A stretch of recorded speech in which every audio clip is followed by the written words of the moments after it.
Hello दोस्तों, ज्ञान take में आप सभी का स्वागत है। आज हम आपके लिए मुंशी प्रेमचंद जी द्वारा लिखी कहानी ईश्वरीय न्याय को लेकर आए हैं। तो कहानी यहाँ से शुरू होती है कि कानपुर जिले में पंडित भृगुदत्त नामक एक बड़े जमींदार थे। मुंशी सत्यनारायण उनके कारिंदा थे। वह बड़े स्वामीभक्त और सच्चरित्र मनुष्य थे। लाखों रुपये की तहसील और हजारों मन अनाज का लेन देन उनके हाथ में था, पर कभी उनकी नीयत डवाडोल न होती। उनके सुप्रबंध से रियासत दिनों दिन उन्नति करती जाती थी।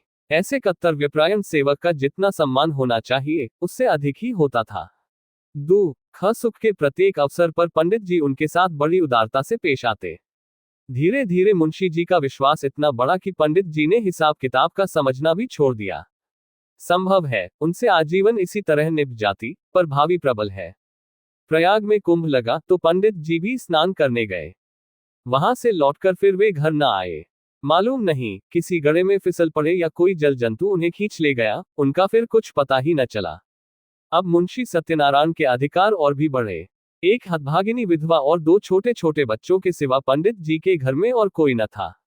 अंत्येष्टि क्रिया से निवृत्त होकर एक दिन शोकातुर पंडिताइन ने उन्हें बुलाया और रोकर कहा, लाला, पंडित जी हमें मंझधार में छोड़कर सुरपुर को सिधर गए। अब ये नया तुम ही पार लगाओगे तो लग सकती है। ये सब खेती तुम्हारी लगाई हुई है, इसे तुम्हारे ही ऊपर छोड़ती हूँ। ये तुम्हारे बच्चे हैं, इन्हें अपनाओ। जब तक मालिक जी तुम्हें अपना भाई समझते रहे, मुझे विश्वास है कि तुम उसी तरह इस भार को संभाले रहोगे। सत्यनारायण ने रोते हुए जवाब दिया, भाभी भैया क्या उठ गए, मेरे तो भाग्य ही फूट गए, नहीं तो मुझे आदमी बना देते।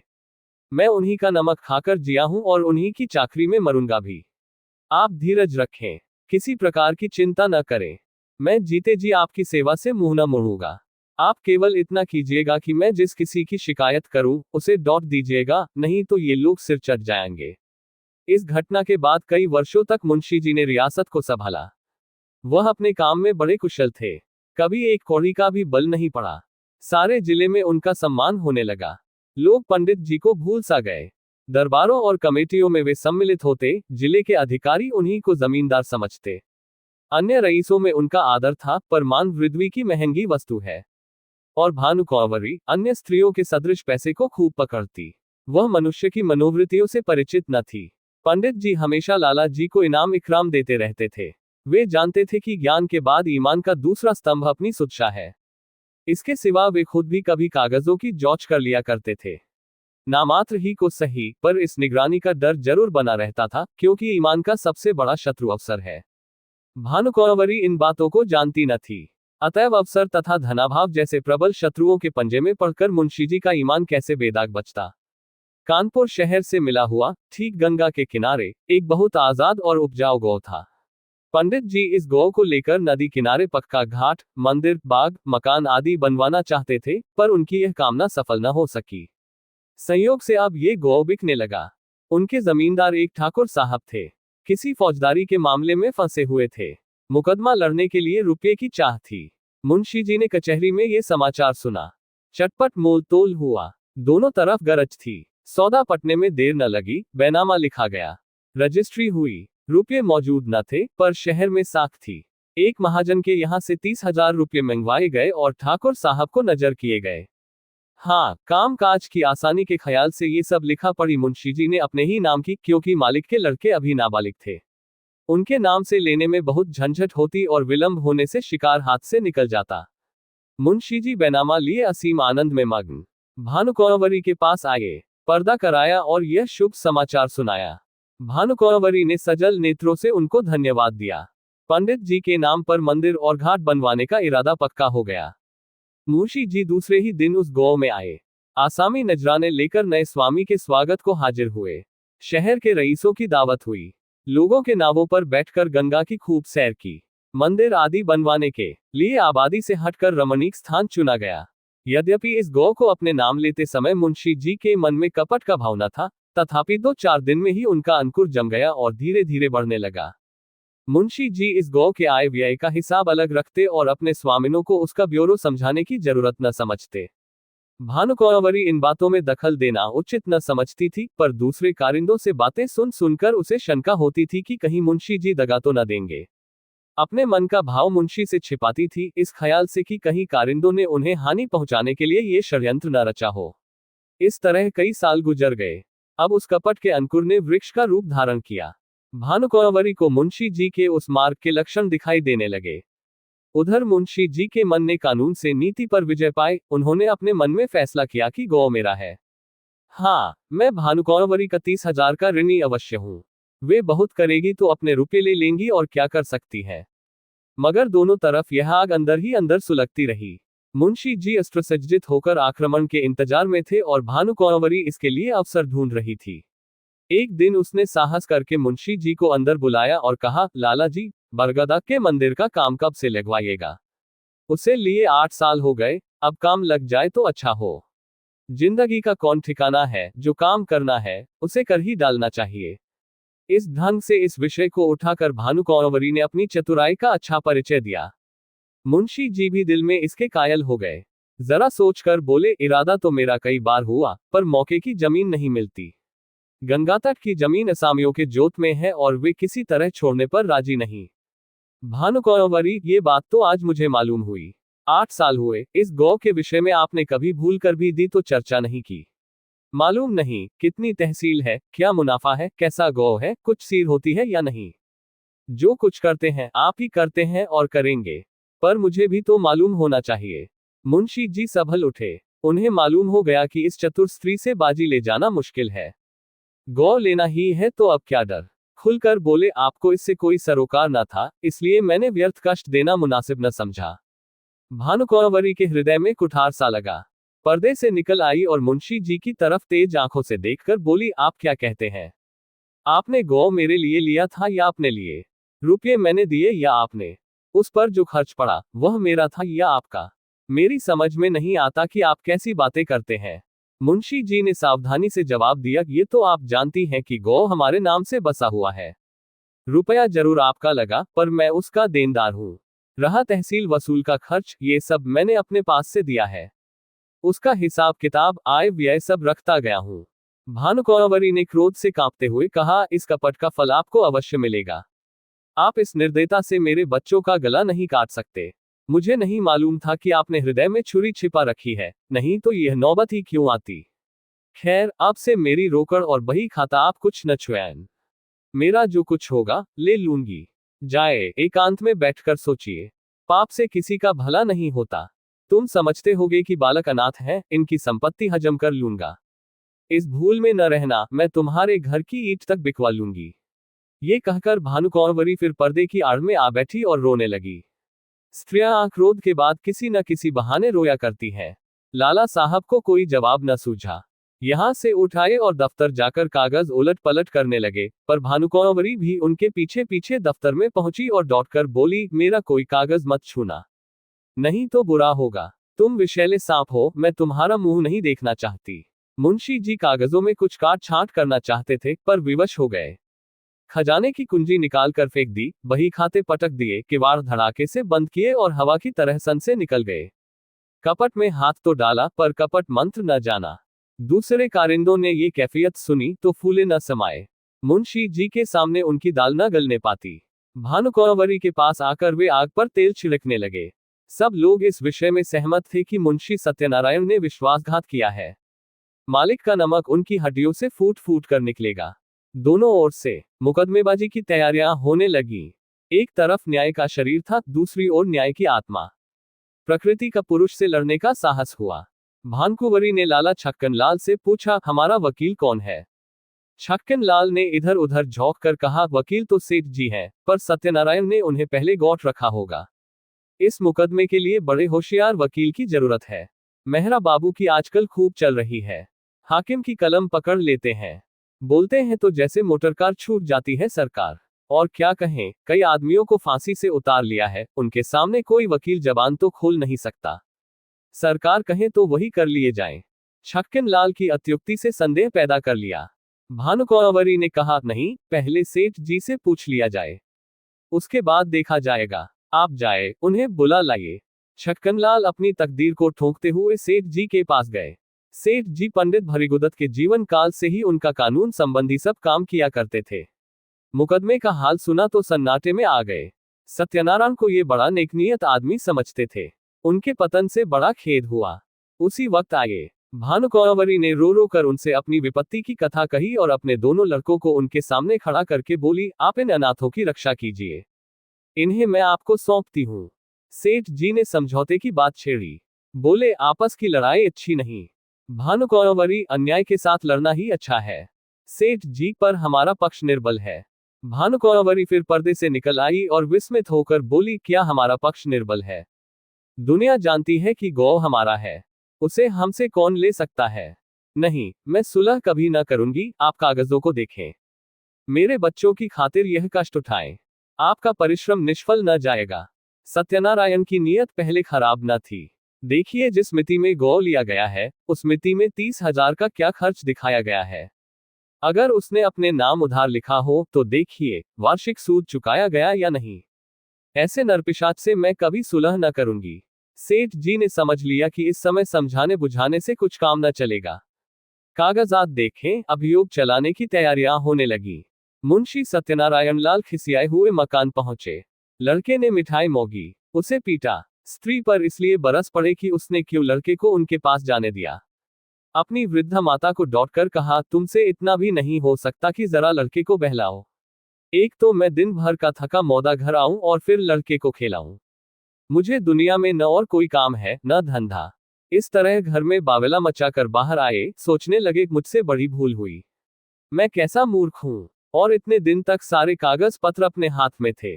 चाहता कर सकता था, पर हाथ धरे बैठे रहा। आज सिर पर आ पड़ी तो सूझी। मैं चाहता तो बही खाते सब नए बना सकता था, जिसमें इस गौ का और रुपये का जिक्र ही न होता, पर मेरी मूर्खता के कारण घर में आई हुई लक्ष्मी रूठी जाती है। मुझे क्या मालूम था कि वह चुड़ैल मुझसे इस तरह पेश आएगी, कागजों में हाथ तक न लगाने देगी। इसी उधेड़बुन में मुंशी जी एकाएक उछल पड़े। एक उपाय सूझ गया, क्यों न कार्यकर्ताओं को मिला लूं।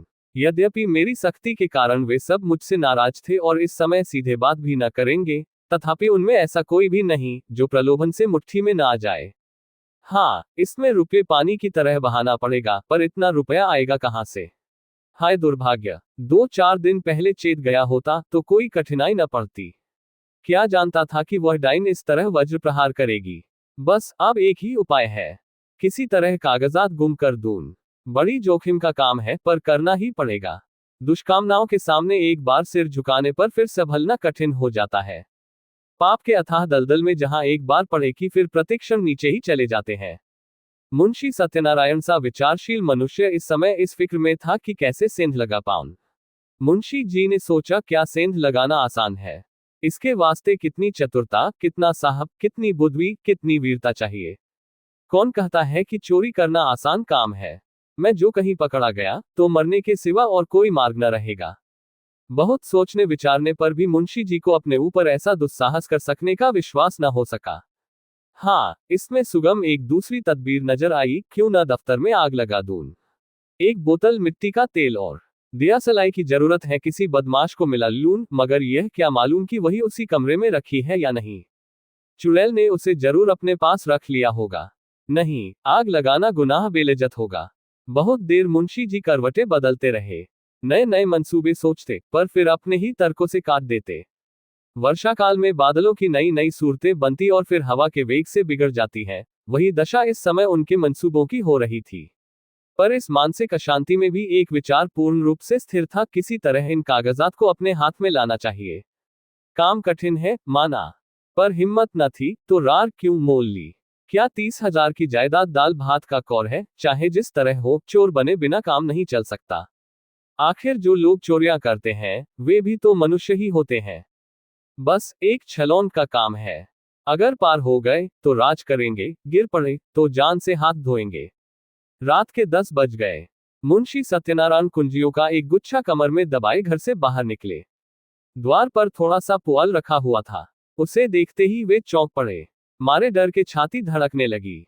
जान पड़ा कि कोई छिपा बैठा है। कदम रुक गए, पुआल की तरफ ध्यान से देखा, उसमें बिल्कुल हरकत न हुई। तब हिम्मत बांधी, आगे बढ़े और मन को समझाने लगे, मैं कैसा बौखल हूं। अपने द्वार पर किसका डर और सड़क पर भी मुझे किसका डर है। मैं अपनी राह जाता हूं, कोई मेरी तरफ तिरछी आंख से नहीं देख सकता। हाँ, जब मुझे सेंध लगाते देख ले नहीं पकड़ ले तब अलबत्ते डरने की बात है। तिस पर भी बचाव की युक्ति निकल सकती है। अकस्मात उन्होंने भानुकुंवरी के एक चपरासी को आते हुए देखा। कलेजा धड़क उठा। लपक कर एक अंधेरी गली में घुस गए। बड़ी देर तक वहां खड़े रहे। जब वह सिपाही आंखों से ओझल हो गया तब फिर सड़क पर आए। वह सिपाही आज सुबह तक इनका गुलाम था। उसे उन्होंने कितनी ही बार गालियां दी थी, लातें मारी थी, पर आज उसे देखकर उनके प्राण सूख गए। उन्होंने फिर तर्क की शरण ली। मैं मानो भंग खाकर आया हूं। इस चपरासी से इतना डरा मानो कि वह मुझे देख लेता, पर मेरा कर क्या सकता था। हजारों आदमी रास्ता चल रहे हैं, उन्हीं में मैं भी एक हूं। क्या वह अंतर्यामी है? सबके हृदय का हाल जानता है। मुझे देखकर वह अदब से सलाम करता और वहां का कुछ हाल भी कहता, पर मैं उससे ऐसा डरा कि सूरत तक न दिखाई। इस तरह मन को समझा कर वे आगे बढ़े। सच है, पाप के पंजों में फंसा हुआ मन पतझड़ का पत्ता है, जो हवा के जरा से झोंके से गिर पड़ता है। मुंशी जी बाजार पहुंचे। अधिकतर दुकानें बंद हो चुकी थीं। उनमें सौर और गाय बैठी हुई जुगाली कर रही थी। केवल हलवाइयों की दुकानें खुली थी और कहीं कहीं गजरे वाले हार की हाँक लगाते फिरते थे। सब हलवाई मुंशी जी को पहचानते थे, अतएव मुंशी जी ने सिर झुका लिया। कुछ चाल बदली और लपकते हुए चले। एकाएक उन्हें एक बग्घी आती दिखाई दी। ये सेठ बल्लभदास सवकील की बग्घी थी। इसमें बैठकर हजारों बार सेठ जी के साथ कचहरी गए थे, पर आज वह बग्घी कालदेव के समान भयंकर मालूम हुई। फौरन एक खाली दुकान पर चढ़ गए। वहां विश्राम करने वाले सौर ने समझा वे मुझे पदच्युत करने आए हैं। माथा झुकाए फुकारता हुआ उठ बैठा, पर इसी बीच में बग्घी निकल गई और मुंशी जी की जान में जान आई। अब कि उन्होंने तर्क का आश्रय न लिया। समझ गए कि इस समय इससे कोई लाभ नहीं। खैरियत ये हुई कि वकील ने देखा नहीं। यह एक घाघ है, मेरे चेहरे से तार जाता। कुछ विद्वानों का कथन है कि मनुष्य की स्वाभाविक प्रवृत्ति पाप की ओर होती है, पर यह कोरा अनुमान ही अनुमान है, अनुभव सिद्ध बात नहीं। सच बात तो यह है कि मनुष्य स्वभावत पाप भीरू होता है और हम प्रत्यक्ष देख रहे हैं कि पाप से उसे कैसी घृणा होती है। एक फरलांग आगे चलकर मुंशी जी को एक गली मिली। वह भानुकुंवरी के घर का एक रास्ता था। धुंधली सी लालटेन जल रही थी। जैसा मुंशी जी ने अनुमान किया था, पहरेदार का पता न था। अस्तबल में चमारों के यहाँ नाच हो रहा था। कई चमारिनें बनाव सिंगार करके नाच रही थी। चमार मृदंग बजा बजा कर गाते थे। नाही घरे श्याम घेरी आये बद्रा, सोवत रहेऊ सपन एक देखेऊ रामा, खुली गई नींद धड़क गए कजरा, नाही घरे श्याम घेरी आये बद्रा। दोनों पहरेदार वही तमाशा देख रहे थे। मुंशी जी दबे पांव लालटेन के पास गए और जिस तरह बिल्ली चूहे पर झपटती है, उसी तरह उन्होंने झपटकर लालटेन को बुझा दिया। एक पड़ाव पूरा हो गया, पर वे उस कार्य को जितना दुष्कर समझते थे, उतना न जान पड़ा। हृदय कुछ मजबूत हुआ। दफ्तर के बरामदे में पहुंचे और खूब कान लगाकर आहट ली। चारों ओर सन्नाटा छाया हुआ था। केवल चमारों का कोलाहल सुनाई देता था। इस समय मुंशी जी के दिल में धड़कन थी, पर सिर धमधम कर रहा था, हाथ पांव कांप रहे थे, सांस बड़े वेग से चल रही थी। शरीर का एक एक रोम आंख और कान बना हुआ था। वे सजीवता की मूर्ति हो रहे थे। उनमें जितना पौरुष, जितनी चपलता, जितना साहस, जितनी चेतना, जितनी बुद्धि, जितना औसान था, वे सब इस वक्त सजग और सचेत होकर इच्छा शक्ति की सहायता कर रहे थे। दफ्तर के दरवाजे पर वही पुराना ताला लगा हुआ था। इसकी कुंजी आज बहुत तलाश करके वे बाजार से लाए थे। ताला खुल गया। किवाड़ों ने बहुत दबी जबान से प्रतिरोध किया। इस पर किसी ने ध्यान न दिया। मुंशी जी दफ्तर में दाखिल हुए। भीतर चिराग जल रहा था। मुंशी जी को देखकर उसने एक दफे सिर हिलाया, मानो उन्हें भीतर आने से रोका। मुंशी जी के पैर थर थर कांप रहे थे। एड़ियां आज जमीन से उछली पड़ती थीं। पाप का बोझ उन्हें असह्य था। पल भर में मुंशी जी ने बहियों को उल्टा पलटा। लिखावट उनकी आंखों में तैर रही थी। इतना अवकाश कहाँ था कि जरूरी कागजात छांट लेते। उन्होंने सारी बहियों को समेटकर एक गट्ठर बनाया और सिर पर रखकर तीर के समान कमरे के बाहर निकल आए। उस पाप की गठरी को लादे हुए वह अंधेरी गली से गायब हो गए। तंग, अंधेरी, दुर्गंधपूर्ण कीचड़ से भरी हुई गलियों में वे नंगे पांव, स्वार्थ, लोभ और कपट का बोझ लिए चले जाते थे। मानो पापमय आत्मा नरक की नालियों में बही चली जाती थी। बहुत दूर तक भटकने के बाद वे गंगा किनारे पहुंचे। जिस तरह कलुषित हृदयों में कहीं कहीं धर्म का धुंधला प्रकाश रहता है, उसी तरह नदी की काली सतह पर तारे झिलमिला रहे थे। तट पर कई साधु धूनी जमाए पड़े थे। ज्ञान की ज्वाला मन की जगह बाहर दहक रही थी। मुंशी जी ने अपना गट्ठर उतारा और चादर से खूब मजबूत बांधकर बलपूर्वक नदी में फेंक दिया। सोती हुई लहरों में कुछ हलचल हुई और फिर सन्नाटा हो गया। मुंशी सत्यनारायण लाल के घर में दो स्त्रियां थीं, माता और पत्नी। वे दोनों अशिक्षिता थीं। इस पर भी मुंशी जी को गंगा में डूब मरने या कहीं भाग जाने की जरूरत न होती थी। न वे बॉडी पहनती थी, न मोजे जूते, न हारमोनियम पर गा सकती थी। यहाँ तक कि उन्हें साबुन लगाना भी न आता था। हेयरपिन, ब्रोचेज, जैकेट आदि परमावश्यक चीजों का तो नाम ही नहीं सुना था। बहू में आत्मसम्मान जरा भी नहीं था, न सास में आत्मगौरव का जोश। बहू अब तक सास की घुड़कियां भीगी बिल्ली की तरह सह लेती थी। हाँ मूर्खे। सास को बच्चे के नहलाने धुलाने, यहाँ तक कि घर में झाड़ू देने से भी घृणा न थी। हाँ ज्ञानांधे। बहू स्त्री क्या थी, मिट्टी का लोंदा थी। एक पैसे की जरूरत होती तो सास से मांगती। सारांश ये कि दोनों स्त्रियां अपने अधिकारों से बेखबर अंधकार में पड़ी हुई पशुवत जीवन व्यतीत करती थीं। ऐसी फूहड़ थी कि रोटियां भी अपने हाथों से बना लेती थी। कंजूसी के मारे दाल मोट समोसे कभी बाजार से न मंगाती। आगरे वाले की दुकान की चीजें खाए होती तो उनका मजा जानती। बुढ़िया खूसट दवा दर्पण भी जानती थी। बैठी बैठी घास पात कूटा करती। मुंशी जी ने माँ के पास जाकर कहा, अम्मा अब क्या होगा। भानुकुंवरी ने मुझे जवाब दे दिया। माता ने घबरा कर पूछा, जवाब दे दिया। मुंशी, हाँ बिल्कुल बेकसूर। माता, क्या बात हुई। भानुकुंवरी का मिजाज तो ऐसा न था। मुंशी, बात कुछ न थी। मैंने अपने नाम से जो गौ लिया था उसे मैंने अपने अधिकार में कर लिया। कल मुझसे और उनसे साफ साफ बातें हुई। मैंने कह दिया कि गौ मेरा है। मैंने अपने नाम से लिया है, उसमें तुम्हारा कोई इजारा नहीं। बस बिगड़ गई, जो मुंह में आया बकती रही। उसी वक्त मुझे निकाल दिया और धमका कर कहा, मैं तुमसे लड़कर अपना गौ ले लूंगी। अब आज ही उनकी तरफ से मेरे ऊपर मुकदमा दायर होगा, मगर इससे होता क्या है। गौ मेरा है, उस पर मेरा कब्जा है। एक नहीं 1000 मुकदमे चलाएं, डिग्री मेरी होगी। माता ने बहू की तरफ मर्मांतक दृष्टि से देखा और बोली, क्यों भैया, वह गौ लिया तो था तुमने उन्हीं के रुपये से और उन्हीं के वास्ते। मुंशी, लिया था तब लिया था। अब मुझसे ऐसा आबाद और मालदार गौ नहीं छोड़ा जाता। वह मेरा कुछ नहीं कर सकती। मुझसे अपना रुपया भी नहीं ले सकती। 150 गौ तो है, तब भी हवस नहीं मानती। माना बेटा, किसी के धन ज्यादा होता है तो वह उसे फेंक थोड़े ही देता है।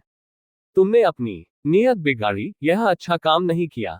दुनिया तुम्हें क्या कहेगी, और दुनिया चाहे कहे या न कहे, तुमको भला ऐसा करना चाहिए कि जिसकी गोद में इतने दिन पले, जिसका इतने दिनों तक नमक खाया, अब उसी से दगा करो।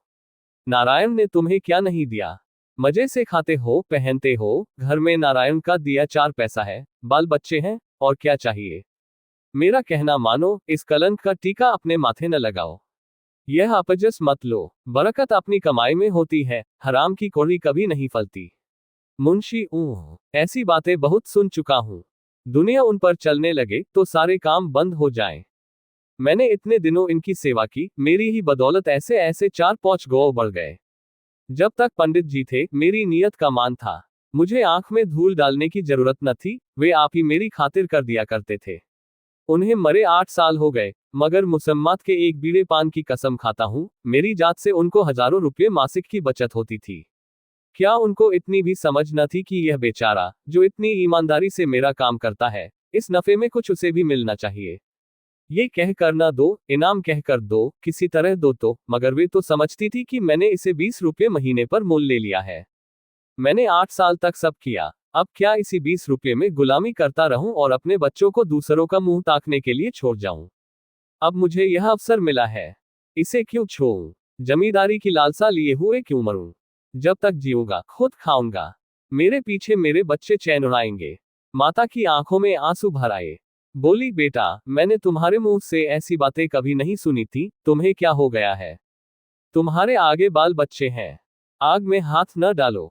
बहू ने सास की ओर देखकर कहा, हमको ऐसा धन न चाहिए, हम अपनी दाल रोटी में मगन हैं।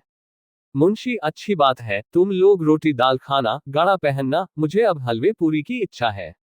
माता, यह अधर्म मुझसे न देखा जाएगा। मैं गंगा में डूब मरूंगी। पत्नी, तुम्हें ये सब कोटा बोना है तो मुझे मायके पहुंचा दो, मैं अपने बच्चों को लेकर इस घर में न रहूंगी। मुंशी ने झुंझलाकर कहा, तुम लोगों की बुद्धि तो भौन खा गई है। लाखों सरकारी नौकर रात दिन दूसरों का गला दबा दबा कर रिश्वतें लेते हैं और चैन करते हैं। न उनके बाल बच्चों ही को कुछ होता है, न उन्हीं को हैजा पकड़ता है। अधर्म उनको क्यों नहीं खा जाता, जो मुझी को खा जाएगा। मैंने तो सत्यवादियों को सदा दुख झेलते ही देखा है। मैंने जो कुछ किया है, सुख लूटूंगा। तुम्हारे मन में जो आए, करो। प्रातःकाल दफ्तर खुला तो कागजात सब गायब थे। मुंशी छक्कनलाल बौखलाए से घर में गए और मालकिन से पूछा, कागजात आपने उठवा लिए हैं? भानुकुँवरी ने कहा, मुझे क्या खबर, जहां आपने रखे होंगे वहीं होंगे। फिर सारे घर में खलबली पड़ गई। पहरेदारों पर मार पड़ने लगी। भानुकुँवरी को तुरंत मुंशी सत्यनारायण पर संदेह हुआ, मगर उनकी समझ में छक्कनलाल की सहायता के बिना ये काम होना असंभव था। पुलिस में रपट हुई। एक ओझा नाम निकालने के लिए बुलाया गया। मौलवी साहब ने कुर्रा फेंका। ओझा ने बताया, ये किसी पुराने बैरी का काम है। मौलवी साहब ने फरमाया, किसी घर के भेदिये ने ये हरकत की है। शाम तक ये दौड़ धूप रही। फिर यह सलाह होने लगी कि इन कागजातों के बगैर मुकदमा कैसे चले। पक्ष तो पहले से ही निर्बल था। जो कुछ बल था वह इसी बही खाते का था। अब तो सबूत भी हाथ से गए। दावे में कुछ जान ही न रही, मगर भानुकुँवरी ने कहा, बला से हार जाएंगे। हमारी चीज कोई छीन ले तो हमारा धर्म है कि उससे यथाशक्ति लड़ें, हार कर बैठना कायरों का काम है। सेठ जी वकील को इस दुर्घटना का समाचार मिला तो उन्होंने भी यही कहा कि अब दावे में जरा भी जान नहीं है, केवल अनुमान और तर्क का भरोसा है। अदालत ने माना तो माना, नहीं तो हार माननी पड़ेगी। पर भानुकुँवरी ने एक न मानी। लखनऊ और इलाहाबाद से 2 होशियार बैरिस्टर बुलाए। मुकदमा शुरू हो गया। सारे शहर में इस मुकदमे की धूम थी। कितने ही रईसों को भानुकुँवरी ने साथी बनाया था। मुकदमा शुरू होने के समय हजारों आदमियों की भीड़ हो जाती थी। लोगों के इस खिंचाव का मुख्य कारण ये था कि भानुकुँवरी एक पर्दे की आड़ में बैठी हुई अदालत की कार्रवाई देखा करती थी, क्योंकि उसे अब अपने नौकरों पर जरा भी विश्वास न था। वादी बैरिस्टर ने एक बड़ी मार्मिक वक्तृता दी।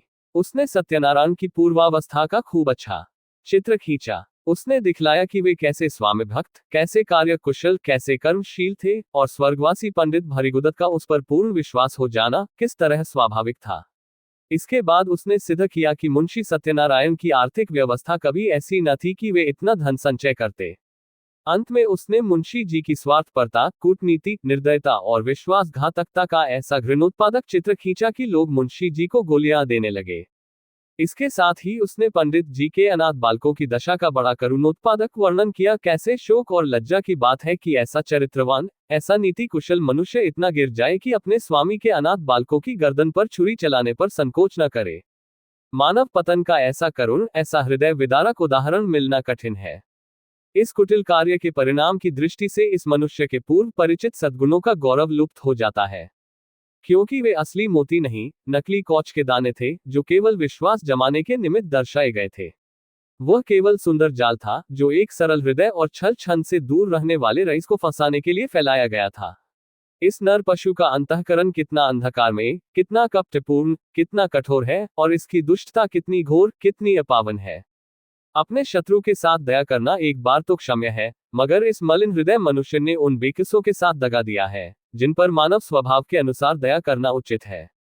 यदि आज हमारे पास बही खाते मौजूद होते, अदालत पर सत्यनारायण की सत्यता स्पष्ट रूप से प्रकट हो जाती, पर मुंशी जी के बर्खास्त होते ही दफ्तर से उनका लुप्त हो जाना भी अदालत के लिए एक बड़ा सबूत है।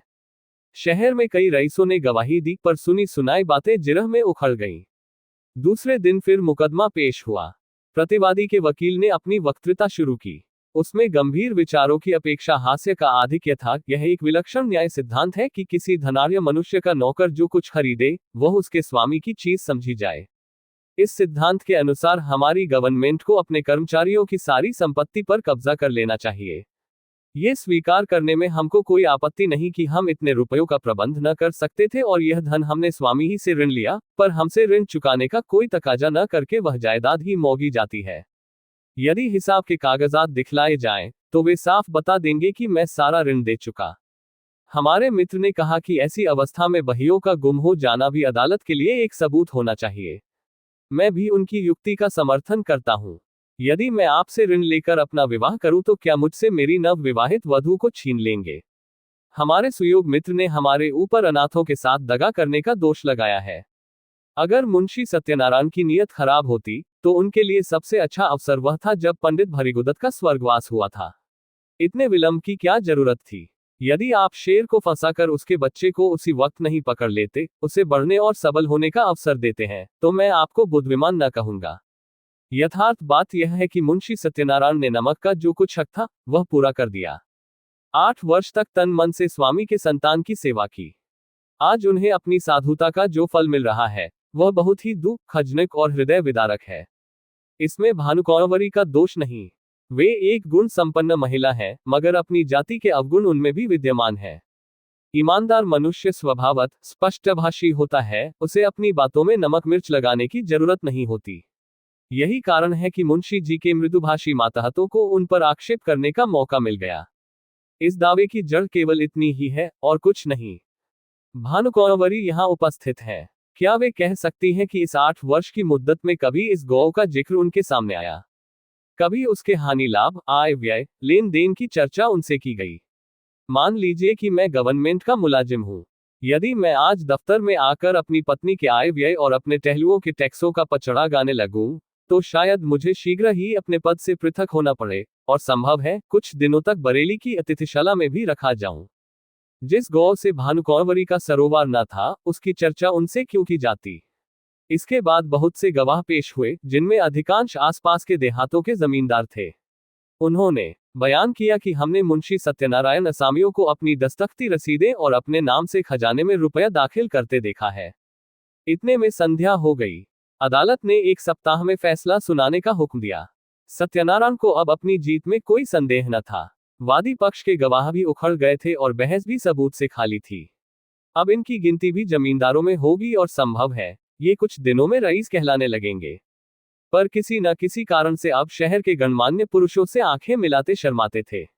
उन्हें देखते ही उनका सिर नीचा हो जाता था।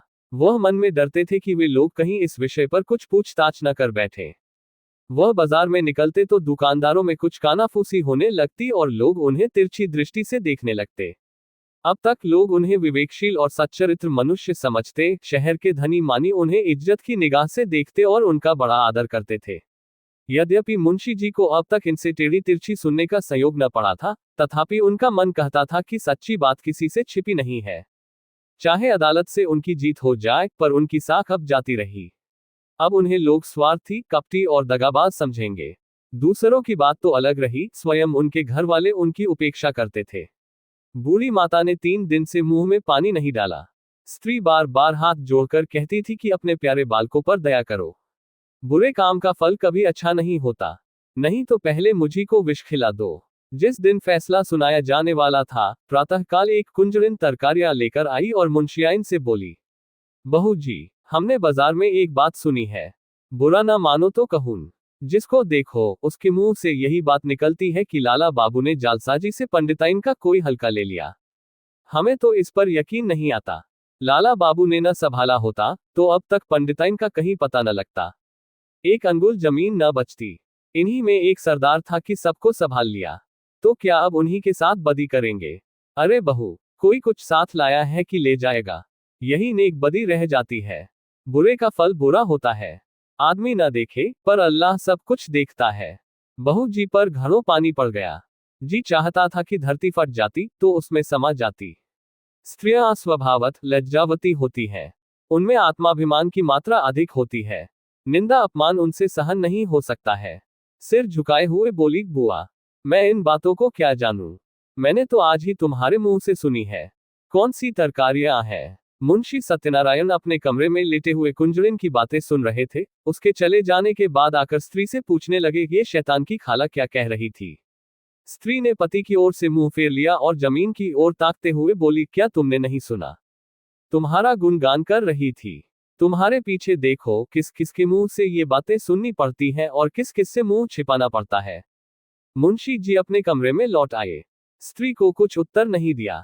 आत्मा लज्जा से परास्त हो गई।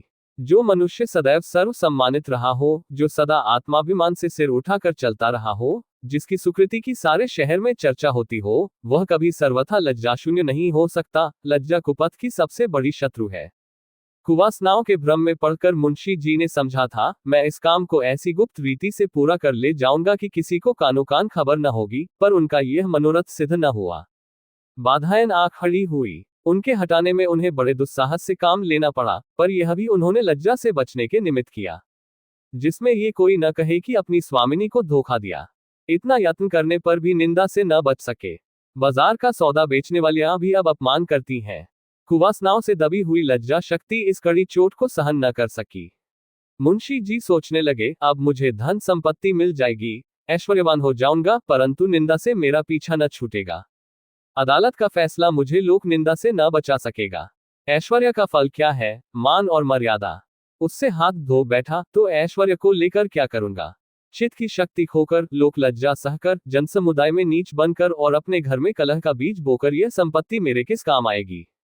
और यदि वास्तव में कोई न्याय शक्ति हो और वह मुझे इस कुकृत्य का दंड दे, तो मेरे लिए सिवा मुख में कालिख लगाकर निकल जाने के और कोई मार्ग न रहेगा। सत्यवादी मनुष्य पर कोई विपत पड़ती है तो लोग उनके साथ सहानुभूति करते हैं। दुष्टों की विपत्ति लोगों के लिए व्यंग्य की सामग्री बन जाती है। उस अवस्था में ईश्वर अन्याय ठहराया जाता है, मगर दुष्टों की विपत्ति ईश्वर के न्याय को सिद्ध करती है। परमात्मन, इस दुर्दशा से किसी तरह मेरा उद्धार करो। क्यों न जाकर मैं भानुकौरवरी के पैरों पर गिर पड़ूं और विनय करूं कि यह मुकदमा उठा लो। शोक, पहले यह बात मुझे क्यों न सूझी? अगर कल तक मैं उनके पास चला गया होता तो बात बन जाती, पर अब क्या हो सकता है? आज तो फैसला सुनाया जाएगा। मुंशी जी देर तक इसी विचार में पड़े रहे, पर कुछ निश्चय न कर सके कि क्या करें। भानुकौरवरी को भी विश्वास हो गया कि अब गौ हाथ से गया। बेचारी हाथ मलकर रह गई। रात भर उसे नींद न आई, रह रहकर मुंशी सत्यनारायण पर क्रोध आता था। हाय पापी, ढोल बजाकर मेरा 50,000 का माल लिए जाता है और मैं कुछ नहीं कर सकती।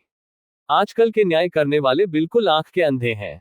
जिस बात को सारी दुनिया जानती है, उसमें भी उनकी दृष्टि नहीं पहुंचती। बस दूसरों को आंखों से देखते हैं।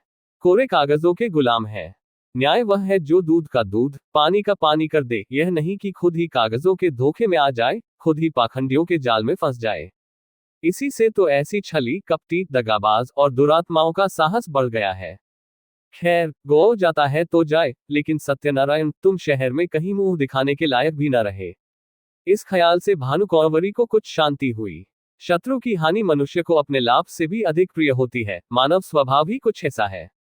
तुम हमारा एक गौ ले गए, नारायण चाहेंगे तो तुम भी इससे सुख न पाओगे। तुम आप नरक की आग में जलोगे, तुम्हारे घर में कोई दिया जलाने वाला न रह जाएगा।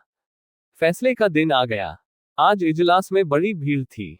ऐसे ऐसे महानुभाव उपस्थित थे जो बगुलों की तरह अफसरों की बधाई और विदाई के अवसरों ही में नजर आया करते हैं। वकीलों और मुख्तारों की पलटन भी जमा थी। नियत समय पर जज साहब ने इजलास सुशोभित किया। विस्तृत न्याय भवन में सन्नाटा छा गया। अहलमद ने संदूक से तजवीज निकाली। लोग उत्सुक होकर एक एक कदम और आगे खिसक गए। जज ने फैसला सुनाया, मुद्दई का दावा खारिज। दोनों पक्ष अपना अपना खर्च सह लें। यद्यपि फैसला लोगों के अनुमान के अनुसार ही था, तथापि जज के मुंह से उसे सुनकर लोगों में हलचल सी मच गई। उदासीन भाव से फैसले पर आलोचनाएं करते हुए लोग धीरे धीरे कमरे से निकलने लगे। एकाएक भानुकौरवरी घूंघट निकाले इजलास पर आकर खड़ी हो गई। जाने वाले लौट पड़े। जो बाहर निकल गए थे, दौड़ कर आ गए और कौतूहलपूर्वक भानुकौरवरी की तरफ ताकने लगे। भानुकौरवरी ने कपित स्वर में जज से कहा, सरकार, यदि हुक्म दें तो मैं मुंशी जी से कुछ पूछूं। यद्यपि यह बात नियम के विरुद्ध थी, तथापि जज ने दयापूर्वक आज्ञा दे दी। तब भानुकौरवरी ने सत्यनारायण की तरफ देखकर कहा, लाला जी, सरकार ने तुम्हारी डिग्री तो कर ही दी। गौ तुम्हें मुबारक रहे, मगर ईमान आदमी का सब कुछ है। ईमान से कह दो, गौ किसका है? हजारों आदमी यह प्रश्न सुनकर कौतूहल से सत्यनारायण की तरफ देखने लगे। मुंशी जी विचार सागर में डूब गए। हृदय में संकल्प और विकल्प में घोर संग्राम होने लगा। हजारों मनुष्यों की आंखें उनकी तरफ जमी हुई थीं। यथार्थ बात अब किसी से छिपी न थी। इतने आदमियों के सामने असत्य बात मुंह से निकल न सकी। लज्जा से जबान बंद कर ली, मेरा कहने में काम बनता था। कोई बात न थी, किंतु घोरतम पाप का दंड समाज दे सकता है, उसके मिलने का पूरा भय था। आपका कहने से काम बिगड़ता था। जीती जिताई बाजी हाथ से निकली जाती थी। सर्वोत्कृष्ट काम के लिए समाज से जो इनाम मिल सकता है, उसके मिलने की पूरी आशा थी। आशा के भय को जीत लिया। उन्हें ऐसा प्रतीत हुआ जैसे ईश्वर ने मुझे अपना मुख उज्जवल करने का यह अंतिम अवसर दिया है। मैं अब भी मानव सम्मान का पात्र बन सकता हूँ। अब अपनी आत्मा की रक्षा कर सकता हूँ। उन्होंने आगे बढ़कर भानुकौरवरी को प्रणाम किया और कांपते हुए स्वर से बोले, आपका। हजारों मनुष्यों के मुंह से एक गगनस्पर्शी ध्वनि निकली, सत्य की जय। जज ने खड़े होकर कहा, यह कानून का न्याय नहीं, ईश्वरीय न्याय है। इसे कथा न समझिएगा, ये सच्ची घटना है। भानुकुंवरी और सत्यनारायण अब भी जीवित हैं। मुंशी जी के इस नैतिक साहस पर लोग मुग्ध हो गए। मानवीय न्याय पर ईश्वरीय न्याय ने जो विलक्षण विजय पाई, उसकी चर्चा शहर भर में महीनों रही। भानुकुंवरी मुंशी जी के घर गई, उन्हें मना कर लाई, फिर अपना सारा कारोबार उन्हें सौंपा और कुछ दिनों उपरांत ये गौ उन्हीं के नाम हिब्बा कर दिया। मुंशी जी ने भी उसे अपने अधिकार में रखना उचित न समझा, कृष्णार्पण कर दिया। अब इसकी आमदनी दीन दुखियों और विद्यार्थियों की सहायता में खर्च होती है।